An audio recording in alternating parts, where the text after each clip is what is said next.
Hello বন্ধুরা, সবাই কেমন আছো? আশা করি সবাই ভালো আছে। আমিও খুব ভালো আছি। তো আজকে সকালটা শুরু হয়ে গেল এই যে আমার দুষ্টুমি দিয়েই। তো সকালবেলা ওকে দুধ খাওয়াবো, আমি এদিকে দুধ দিয়েছি আর উনি ওদিকে আমার দিকে দুষ্টুমি করছে, ওকে ধরে বেঁধে আনতে হয়েছে। তারপর দুধ টুধ খাইয়ে দিয়ে সারাদিন আর সেরকম কিছু ছিল না, তো ওকে স্নান করিয়ে রেডি করিয়ে দিল আমার মা। তারপরে উনি এত দুষ্টু করছে, বই পড়বেন মানে কোনো কাগজ টাগজ দেখলে ছেঁড়ার জন্যই ছুটে যায়, পড়া ঠড়া কিছুই না। তো ওকে শেখানো হচ্ছে অ আ, কিন্তু উনি তো কিছু বলতেই পারে না, শুধু করেই যাচ্ছে। তারপর ওটা দিয়ে ওকে শান্ত করা হলো, না হলে এদিক ওদিক ছুটে চলে যাচ্ছে। যা পালাচ্ছ বই রেখে এলো আর বলো আইসক্রিম খাওয়ায়। এত গরম পড়েছে তাই একটু আইসক্রিম খাওয়ার ইচ্ছা তো সবারই হয় না। তো বাইরে গেলে কর্নেটো ছাড়া আমি কিছুই খাই না, কিন্তু বাড়ি আইসক্রিম ব্যাপারে এলে এই যে 5 টাকাওয়ালা যে আইসক্রিমগুলো হয়, তো এর টেস্টটাই অন্যরকম হয়। ঠিক ছোটোবেলার কথা মনে পড়ে, স্কুল লাইফের কথা মনে পড়ে। আর বাড়িতে খুব একটা খাওয়া হয় না, খুব কমই খাই। বাড়িতে এলেও কমই আইসক্রিম খাওয়া হয়। তো এই আইসক্রিমগুলো নিয়ে চলে এলাম, কিন্তু আমার ছেলে দেখার পর ওর সামনে তো এখন কিছুই খাওয়া যায় না। ও তো চিংড়ির মতন লাফাচ্ছে যে ওরা কি খেয়ে নিচ্ছে আমাকে না দিয়ে। আরও বিশেষ করে আমার দাদা আমাকে কি খাচ্ছে না দিয়ে। তারপরে যে বাবার আইসক্রিমটার দিকে তো একদম ঝাঁপিয়ে পড়ে গেল, গিয়ে বাবা একদিকে খায় আর ও আর একদিকে গিয়ে চুষতে আরম্ভ করে। ওই এই পাশ থেকে কামড়াচ্ছে মাই, দেখো এই দেখো। জাস্ট ওর কাণ্ডটা একবার দেখো, কি করছে আইসক্রিমটা নিয়ে। এরপর আমার পালা, মানে আমাকে ধরবে। এরপর দেখতে পেয়েছে ওর মা খাচ্ছে কি, ব্যাস শুরু হয়ে গেছে এবার আমার সাথে যুদ্ধ।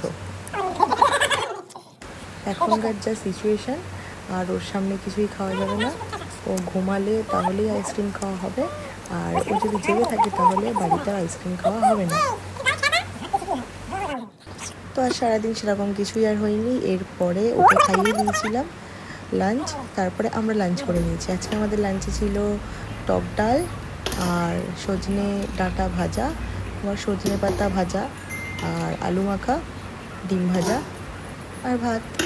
তো লাঞ্চ করে নিয়ে দুপুরে যেরকম রেস্ট নিই, আবার পড়াই, সব কিছু কমপ্লিট করে, যেহেতু ডাল রান্না হয়েছে তো সবার ইচ্ছা হয়েছে আজকে চিকেন খাওয়ার।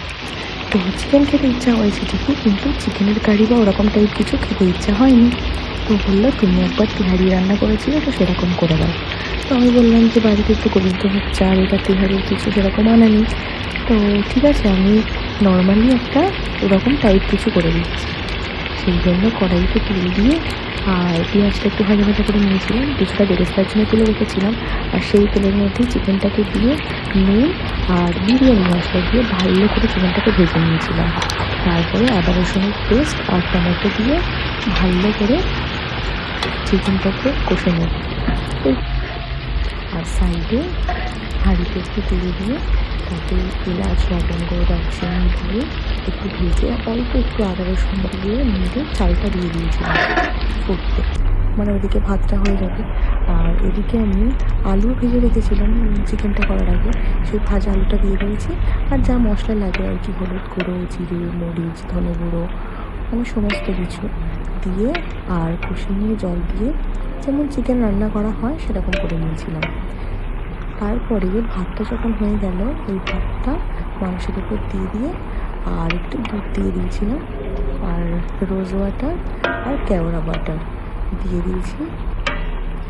তারপর একটু মিঠা আতর দিয়েছিলাম, ওপর দিয়ে একটু বিরিয়ানি মশলা দিয়েছিলাম, আর পেঁয়াজ বেরেস্তা দিয়েছিলাম, একটা চেরা কাঁচা লঙ্কা দিয়ে দিয়েছিলাম, দিয়ে ঢেকে রেখেছিলাম ওই প্রায় 8 ঘন্টা মতো, একটু লো ফ্লেমে দিয়ে।